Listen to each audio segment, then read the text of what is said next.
Tonight, the Thanksgiving storm. Ginger times out the rain, snow, and dangerous driving. In Boston, yet another scene at Logan Airport. A passenger plane hitting a plane on the ground. 2 pilots taken to the hospital. And breaking news tonight, the ceasefire between Israel and Hezbollah. First tonight, with millions traveling for the holiday, this storm moving in and the FAA ordering a ground delay at Newark because of a shortage of air traffic controllers. The ripple effect. At Logan in Boston, that passenger plane hitting a plane on the ground. And another jet aborting takeoff at LAX in Los Angeles. Meantime, that storm set to make travel on the holiday dangerous. Winter storm alerts from California to the Rockies already. And the Northeast now bracing for rain, snow, difficult driving. And what it all means for the Thanksgiving Day parade. Ginger Zee is right here again tonight. The breaking news involving Israel and Hezbollah at this hour. President Biden late today before the cameras, revealing a ceasefire that starts in just hours. And what about the conflict now with Hamas? Martha Raddatz with late reporting. The economy, and President-elect Donald Trump says he will impose 25% tariffs on day one against our neighbors, Canada and Mexico. Tonight, Mexico says it will slap a tariff on U.S. goods in exchange. And who pays for these tariffs in the end? The companies bringing the products into the U.S. to sell to American shoppers. And will those costs then be passed on to consumers? In New York City tonight, with millions set to visit for the holiday, a new stabbing incident. Aaron Katersky on the multiple incidents in recent days and what authorities are now saying tonight. This evening, those popular weight loss and diabetes drugs, the Biden administration now unveiling a new plan to make those drugs available to millions of Americans, and how they plan to lower the cost. The deadly attack on a golf course, a golfer beaten with his own clubs and held underwater on the course. The vandals caught on camera tonight, authorities say vandalizing ancient Native American rock carvings. The mystery at the bottom of a lake tonight, the Lincoln Continental pulled from the water. The couple missing since 1980 and what authorities are saying about this case now. And 60 years later, the secrets of Mary Poppins. Julie Andrews and Dick Van Dyke, both right here tonight. From ABC News World Headquarters in New York, this is World News Tonight with David Muir. Good evening, and it's great to have you with us here on a Tuesday night. We begin tonight with the Thanksgiving storm as a record number of Americans are expected to travel for the holiday. That major storm heading across the country, rain, snow, and dangerous driving. And tonight, the FAA also warning of a shortage of air traffic controllers that is already triggering delays. Millions traveling already, 50,000 flights taking off today alone. And at this hour, we have just learned that a ground delay at Newark Airport is in effect right now, will continue right into the night. All because of a shortage of air traffic controllers. The ripple effect will be felt nationwide. At Boston's busy Logan Airport, a tug vehicle pulling a JetBlue passenger plane, striking a Cape airplane, 2 pilots taken to the hospital. AAA projecting nearly 72 million Americans will travel by car. This is a look at traffic in Philadelphia tonight. And this evening, the winter storm alerts already from California to the Rockies. Heavy snow. This is Utah's Cottonwood Canyon. The system is heading east. In fact, Philadelphia up through New York City and Boston, all bracing. Ginger Zee timing it all out in a moment. But first, Gio Benitez leading us off. He's at Newark Airport tonight. On what's expected to be the busiest day for planes in the air, tonight the FAA issuing a ground delay at New Jersey's Newark Liberty Airport, slowing air traffic due to a shortage of air traffic controllers. The lack of staffing leading to growing delays at the height of the Thanksgiving travel period. We are not leaders in terms of being able to handle more efficiently higher numbers of airplanes coming in and out of our region's airport. United Airlines with a strong message to the FAA, blaming them for disrupting more than 343,000 travelers with delays, cancellations, and long wait times this month alone, demanding that they rebuild staffing levels so travelers can depend on safe, efficient air travel. Very stressed out about delays, about waiting in lines. I don't like waiting in lines, so we need to get here early. It comes as tens of thousands of flights are full of passengers hoping to get out before a major coast-to-coast storm threatens to upend their holiday plans. This is one of the more than 50,000 flights taking off today in America. Just about every plane today and tomorrow is packed. A slight ground delay in Boston, too, as heavy rains rolled through the Northeast. Monday, a tug vehicle pulling an empty JetBlue plane struck a Cape Air jet, 2 pilots taken to the hospital. In Los Angeles, an Alaska Airlines jet speeding down the runway, aborting takeoff after hearing a loud bang. Yeah, sir, we're seeing little wisps of smoke on your inner right wheel. No signs of fire. Just an occasional whiff. The jet bound for Washington hitting a bird, the plane returned to the gate for further inspection. And tonight, drivers from New York to Philly to Chicago hitting the road, facing long lines as AAA predicts more than 71 million will travel by car over the Thanksgiving holiday. And David, despite these issues, it's been pretty much smooth sailing for most travelers in America. Let's hope it stays that way as this storm marches east. David. Fingers crossed for everyone out there. Gio Benitez leading us off tonight. Gio, thank you. Let's get right to Chief Meteorologist Ginger Zee tracking it all. Ginger, of course, that forecast in the Northeast for Thanksgiving Day itself and the big parade. Lots of questions, so take us through it all tonight. Yeah, we desperately need that rain, but we're going to have to work on our gratitude and be grateful for it because it's looking like a super soaker by Thanksgiving morning in the Northeast. I'll get to that, but let's focus on what's happening with that storm now. That channel of moisture just south of Big Sur, California, into the Sierra Nevada, where they've already had a couple of feet of snow, could get up to another foot above 7,000 feet. Winds are gusting to 50. They're saying don't drive if you don't have to. And speaking of not driving if you don't have to, avalanche alerts all up and down the Rockies in Colorado. So if you're traveling I-70 tomorrow, that's one of the worst spots in the Rocky Mountains for travel on the roads. Most of the nation's looking pretty good early on Wednesday, but then by Wednesday evening, things change, especially if you drive I-55, 65, or 75 right along I-70 in Illinois, Indiana, Ohio. That's rain.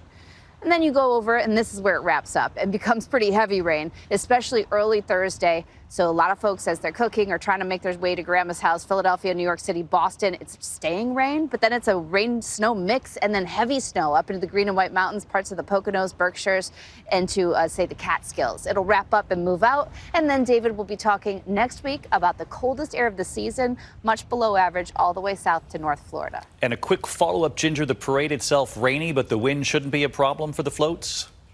The wind for the floats or for the balloons themselves will be below their threshold, so it should be good, but everyone's going to have a lot of rain gear on. All right, Ginger Zee, say happy Thanksgiving to the family for me, Ginger. Thank you. We have a lot of other news to get to tonight, including the breaking headline involving Israel and Hezbollah. President Biden coming before the cameras late today announcing a ceasefire that starts in just hours, saying peace is possible in the region, with fighting still raging with Hamas. Martha Raddatz with late reporting tonight. Tonight, just hours before the ceasefire takes effect, buildings smoldering after massive Israeli airstrikes rain down in and around Beirut. Panic gripping residents trying to flee. Buildings flattened. One last major volley into Hezbollah strongholds before President Biden announcing a ceasefire between Israel and Hezbollah. Under the deal reached today, effective at 4 a.m. tomorrow local time, the fighting across the Lebanese-Israeli border will end. Biden saying the ceasefire is designed to be permanent, but this does not stop the fighting between Israel and Hamas in Gaza. The Israeli cabinet approving the Hezbollah plan, brokered by the U.S. and France, for a 60-day pause during which Hezbollah would move north from the border with Israel and Israeli forces gradually withdrawing from southern Lebanon. Hezbollah has yet to publicly make any announcement, saying that will come after a meeting tomorrow. And Israel is reserving the right to strike at Hezbollah if it feels threatened, what Israeli Prime Minister Benjamin Netanyahu called complete military freedom of action, raising big questions about the viability of the plan. Vowing if Hezbollah breaks the agreement and tries to rearm, we will attack. Oh my God. Meaning strikes like today in the very center of the capital may well resume. So let's bring in Martha Raddatz tonight. Martha, how will this ceasefire between Israel and Hezbollah be enforced? What's the U.S. saying tonight? David, the U.S. will play some role in assuring Hezbollah retreats. Secretary of State Antony Blinken is also hopeful this could have a positive effect on a possible ceasefire in Gaza, given that Hamas would not be able to rely on Hezbollah to distract Israeli forces if this ceasefire holds. David? Martha Raddatz live in Washington tonight. Martha, thank you. Now to the economy tonight, and President-elect Trump says he will impose 25% tariffs on day one against our neighbors Canada and Mexico. Tonight, Mexico says it will slap a tariff on U.S. goods in exchange. Trump pointing to the border, fentanyl, and illegal immigration. But tonight, this question here: who pays for these tariffs? U.S. companies bringing the products into the U.S. pay the tariff at first and then sell those products to U.S. shoppers. So will those costs be passed on to consumers? Here's Terry Moran tonight. In a statement that rattled markets worldwide, President-elect Donald Trump declared that on day one of his new administration, he will impose the most sweeping tariffs in recent history, targeting America's nearest neighbors and biggest trading partners. I will sign all necessary documents to charge Mexico and Canada a 25% tariff on all products coming into the United States and its ridiculous open borders, Trump posted on social media. This tariff will remain in effect until such time as drugs, in particular fentanyl, and all illegal aliens stop this invasion of our country. It's the fulfillment of a campaign pledge. And I'm putting tariffs on Mexico. Every damn thing that they sell into the United States is going to have like a 25% tariff until they stop drugs from coming in. The United States does more than $1 trillion in trade with Canada and Mexico every year, from consumer electronics to cars and trucks to fresh fruit and vegetables. Trump's new tariffs would not be paid by Canada and Mexico, but by U.S. companies and stores, who will pass on much of the cost to consumers by raising prices on their products. Best Buy and Walmart already warning today new tariffs will mean higher price tags. Reaction to Trump's announcement was swift. Mexico's President Claudia Sheinbaum threatening to impose retaliatory tariffs on American goods. A un arancel vendrá otro en respuesta. Saying the border crisis cannot be solved with threats and tariffs, warning that if the U.S. imposes tariffs, quote, it is not acceptable and would cause inflation and job losses in the U.S. and Mexico. Canada's Prime Minister Justin Trudeau took a softer line, saying he spoke to Trump. This is a relationship that we know takes a certain amount of working on, and that's what we'll do. Trump is using these tariffs to pressure Canada and Mexico to help him deliver on his key campaign promise, securing the border. Today in Texas, Trump's incoming border czar, Tom Homan, was laying the groundwork for mass deportations. Let me be clear. There is going to be a mass deportation because we just finished a mass illegal immigration crisis on the border. And Homan warned local officials and ordinary citizens not to stand in the way. We're a nation of laws, and we're going to enforce our laws. And I'm sending a message for the people that say they're going to get in our way. They're going to stop us from doing what we're doing on the interior enforcement operation. I've said 100 times in the last week, don't cross that line. Trump also declared in a separate social media post that he will slap a 10% tariff on all imports from China until Beijing stops the flow of illegal fentanyl into the U.S. And again, though Trump says China will pay those tariffs directly to the U.S. Treasury, that's not how it works. U.S. importers and companies pay those tariffs, and they pass the costs on mostly to consumers through higher prices. David? We'll be watching this in the months ahead. Terry Moran live in Washington. Terry, thanks. In New York City tonight, a new stabbing incident, and it comes amid a series of random attacks, just as millions of visitors are set to visit New York for the Thanksgiving Day parade. Tonight, law enforcement is on high alert. Here's Aaron Katersky. Tonight, with millions in New York City for the annual Thanksgiving Day parade, violent assaults on the subway in the last 24 hours have authorities on guard. At 9 this morning, a would-be thief approached a rider on the M train at the Bryant Park station in Midtown Manhattan and demanded his phone. When the rider refused, police say the suspect punched him. The rider then pulled a knife and stabbed the would-be thief in the arm. On Monday, a 15-year-old boy was stabbed as he rode the M train in Queens. He's now stable, and there have been no arrests. And video from a different train earlier that day capturing this altercation. He's being aggressive that apparently I sat too close to him. I told him, dude, just chill out. Like, just chill. It's 8:30 in the morning. And he just escalated. That man was not seriously injured, but the suspect was arrested and charged with assault. Everybody that gets on the subway in the morning knows they're going down into a dangerous place.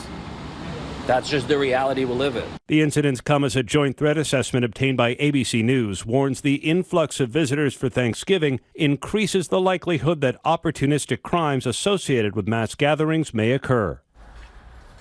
Police say there are no specific or actionable threats to the parade, David, and these recent assaults are not expected to diminish the size of the crowds. David? Yes, we're hoping for a safe parade here in New York. Aaron, thank you. We turn tonight to those popular weight loss drugs. Tonight, the Biden administration proposing to expand Medicare and Medicaid coverage to make them available to millions more Americans.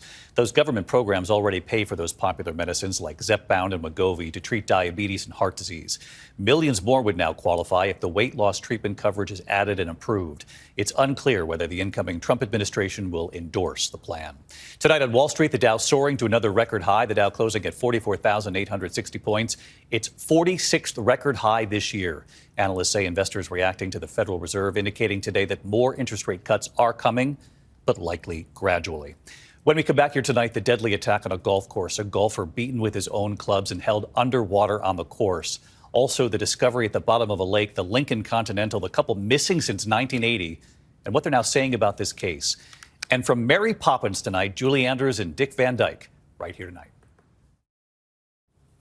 Tonight, to a deadly attack on a golf course. A suspect has been charged with murder. It happened in West Palm Beach, Florida. Police say the victim was beaten in the head with his own golf clubs and held underwater in a nearby pond. Police using a stun gun to take down the suspect, authorities calling it a random act. One of America's most wanted terrorists is now under arrest after more than 20 years in hiding. Federal authorities say animal rights extremist Daniel Sandiego was captured in Wales. He's accused of sending 2 homemade explosives to pharmaceutical companies in 2003. He was the first domestic terror suspect placed on the FBI's most wanted list. When we come back tonight, you'll see the images right here. The alleged vandals caught on camera vandalizing ancient Native American rock carvings right here in the U.S. Also, the discovery at the bottom of a lake, a Lincoln Continental, and the story behind it. And Julie Andrews is here tonight. To the index of other news, and tonight authorities are searching for a couple accused of vandalizing ancient Native American rock carvings in Kane County, Utah. Look at the images tonight, appearing to show a man and woman defacing the petroglyphs near Wire Pass and Buckskin Gulch. Those carvings are centuries old. Anyone with information is asked to contact authorities. They need your help. In Brunswick, Georgia tonight, the Lincoln Continental found at the bottom of a lake. It might help solve a 44-year-old mystery. Authorities believe the car may belong to oil executive Charles Romer and his wife, Catherine. The couple from Scarsdale, New York, vanished in April of 1980.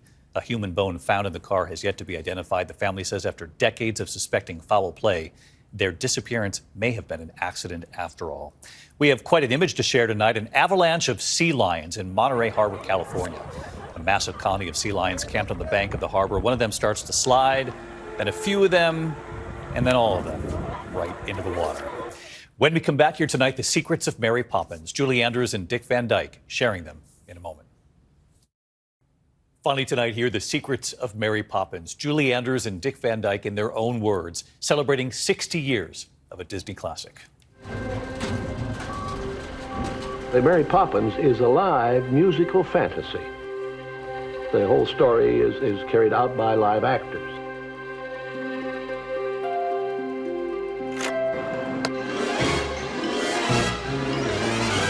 All those guys who were half my age, all those chimney sweeps, I was 40 and they were 20.